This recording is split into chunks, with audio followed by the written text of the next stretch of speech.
Dr. Mary had legs. I do too. You're about to see them. It's very exciting. This is a very exciting daily dose. We're doing actions today. Don't try these at home. No, do try these at home. We decided that we want to do a stretching challenge with you. So I'm going to back up. We're going to do our stretch, and then we'll come back and sit down, and we'll talk about it. So get up if you want, and go ahead and join us. It's a quick, very low-key stretch. Here we go. Hey, look, legs. Exciting. That doesn't make any sense. It's a 70 ounce inning stretch. You stretch, you stand up. Who cares? Who cares about baseball? Boo on baseball. Oh, all right. Dana, Chris. Arms up. Take a deep breath. Exhale. Take another deep breath. And on your exhale, go down and try to touch your toes. Just go as far as you can. It's okay if you can't. Relax your neck. And let your arms hang. And now make your way back up. I'm stuck. Dr. Mary is stuck. All right, here we go. We're going to explain why we're doing this. The dog is incredibly confused. The dog is not confused. She looks confused. The dog is fine. Whew! How invigorating. Oh. Let's do that again. Yeah.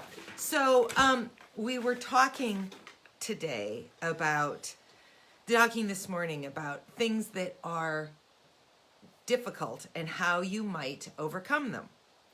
This idea that nobody, Dr.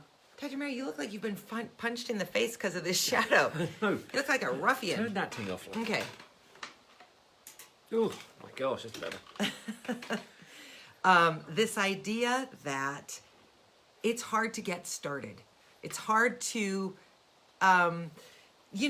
take that first step, because one thing we do, and we've talked about this, but one thing people do is they go to the end. They don't go to the beginning. So how do you go to the beginning of overcoming a challenge or an addiction or a burdensome secret? You just start. So did you touch your toes this morning? No. I also did not touch my toes this morning. I can touch my toes. Well, I did touch my toes, but I had to bend my knees, so I don't think that counts. It doesn't count, no. I can touch my toes, but I did not touch them this morning because I didn't really push myself. So the challenge is, can you do this stretch? What did that take us? 15 seconds, maybe? Yeah, if that. Can you do this stretch every day through the month of February so that when we get to February 28th, you might be able to touch your toes, and it will be the kind of progress that is seemingly irrelevant. You're not going to touch your toes tomorrow. If you were this far away from touching your toes, February 3rd, you're not going to be this far. It's a slow, incremental change that you maybe won't even notice. But how does that relate to addiction, Dr. Mary? Or overcoming addiction? It's the whole tenet of what's on the sobriety chip coins, and if you're in NA, it's what you get, little keychain things, and they say exactly the same thing, one day at a time. Yeah, it's not about I need my 30-year chip. It's about I need my 24-hour chip, or I need to, not go to that website where I shop unnecessarily, or I need to stop buying the bags of potato chips that I eat obsessively. It's the first little step. And the reason that we gave you this funny little challenge for 27 days is because at 27 days is enough time that it should start to become a habit. I think they say you need about 21 days for something to become a habit. Yeah. And you should feel a little bit different. So my real encouragement to you is to get someone in your life to take a picture of you trying to touch your toes today. Bent over as far as you can, trying to touch your toes today. And then have someone take that same picture on February 28th and see if you've made any progress. It is actually also interesting that the minimum time required in a rehab unit is 28 days. Oh, yes. That's right. We've talked about that, haven't we? We have talked about this. So you need about a week to 10 days to clear your head, and then you need the rest of the time to see if you can use any skills that are taught to you to help the first steps to tackling your addiction. Yeah, I'll say what I say a lot. If your outcome is what Dr. Mary's has been, actually that process must be really remarkable.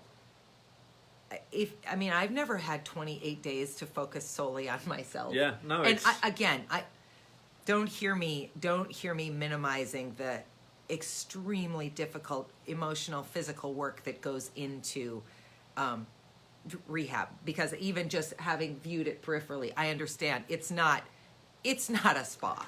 It's not. It's frightening. It's hard work. It's terrifying. You feel vulnerable. You feel. I would think there's got to be sadness and Oh, anger. There's anger. There's anger at people. There's anger at yourself. Yeah. Trying to work out which way that's supposed to be directed is a tough one as well. Yeah. But ultimately, one of the things that's quite freeing is when you actually find out a lot of this is your responsibility. Then that's actually, I guess, when the hard work really begins. Interesting. So we really encourage you to do that stretch. We might do it maybe every Tuesday, so we'll just sort of be a check-in with you. But again, it's 15 seconds.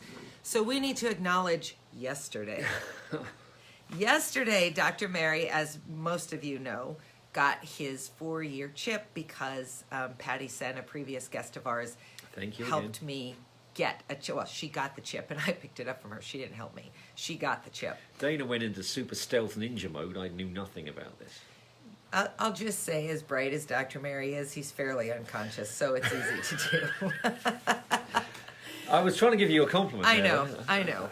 Yeah, But it super stealth is an overstatement. Yeah, one thing you learn in rehab, of course, is also self-reflection. So. Tragically, some of that's true. It's all true.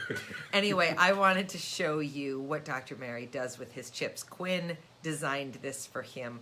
And boy, when Quinn designed it, this thing had a lot of space in it, and now it's full. So I'm going to see if we can make this work. Oh, that's pretty good, actually. Good. So we finally worked out the angle. Look at 24 hours, and then all the months, his 1-year chip. No. Yeah. No, because that would be 5 years. This must be... That's 1 year, then you got 18 months. Oh, I forgot. Right, thank you. 1 year, 18 months, 2, 3, and now 4.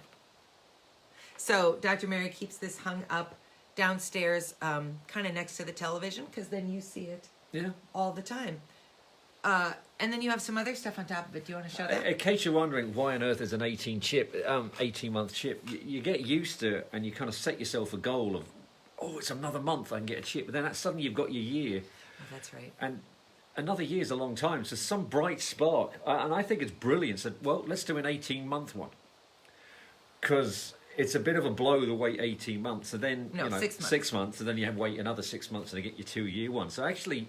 going from 2 to 3 years is kind of lonely, because you're sitting there, what, a whole year before Well, it's funny, you wouldn't think that something this seemingly insignificant would matter, but really Dr. Mary talked about how sad he was to not be getting his chip for a good month leading up to it. It is a big deal. I mean, I fought with the fact of why am I so self-consumed, but then I just realised, you know what, it means something to me. Yeah, it's not self-consumed, Dr. Mary. There are plenty of things you might be self-consumed about. This isn't it. So when I was in rehab, when we were share, we had different coloured sand, and we had to pour them into this massive glass container, and they were kept on the shelves. And it took me a while to work out, that's like a physical manifestation of progress. And working through stuff. But when you graduate and leave, everyone in your group pours a little bit of their coloured sand and says something about your progress. Isn't that pretty? In there. And then our counsellor Joanne adds her sand at the top. You can see it. It's got stars in it, so it looks like a night sky. Let's see if I can make this. Yeah, that didn't help much, but okay.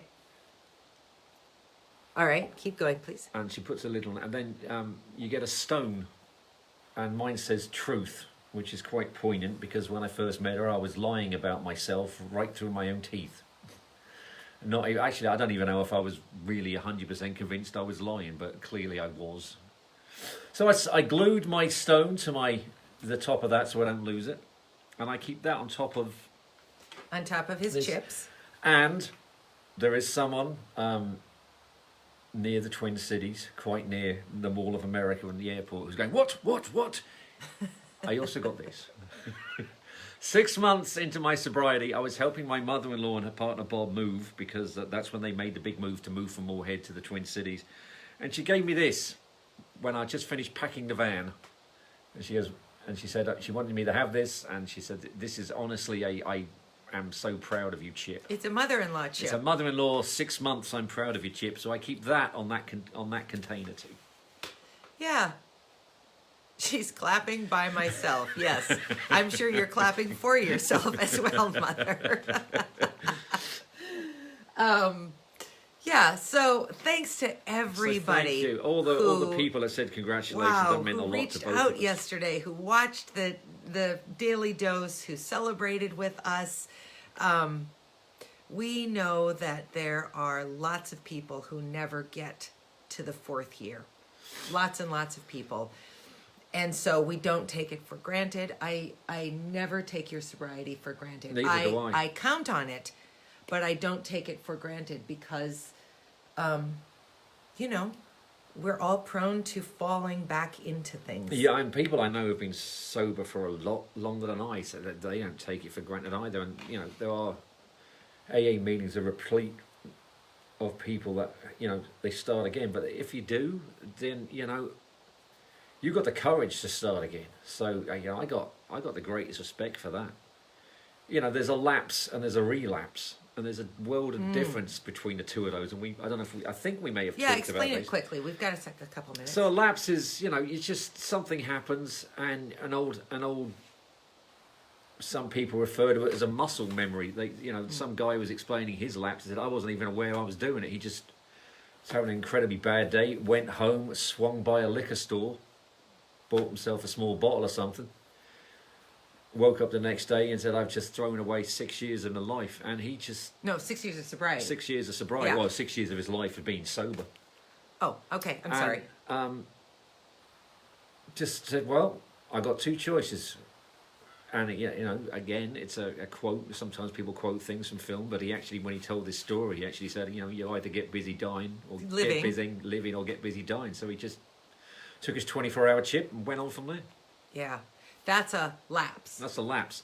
A relapse is if, something tragic happens and you actually end up back in an ER or a hospital or the psychiatric unit usually, because, if you've been sober that long and then really get completely intoxicated, a lot of people have a psychotic break depending on how strong your addiction is.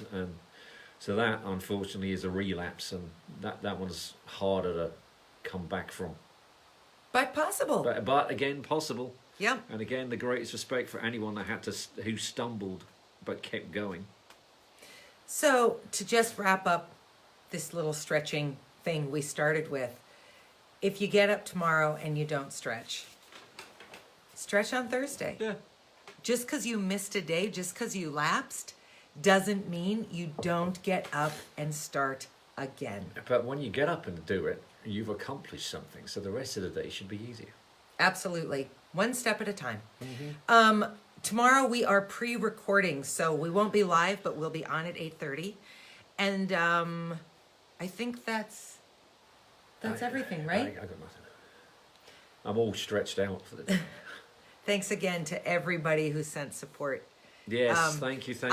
I'll just say, the years that we were secretive about this, we might have really benefited from all of the love that we got yesterday. It might have moved things along quicker. Maybe Maz and I would have found help sooner if we had not kept it to ourselves, but had reached out to people and said, we need help. So don't just love people and celebrate them in the highs. Love them and celebrate them in the lows, yes. Because that's actually when we need each other the most. Oh, yeah, absolutely. So, thanks. Have a great day. Have a great We'll day. see you live on Thursday, but we'll see you here tomorrow at 8:30. Bye. Bye.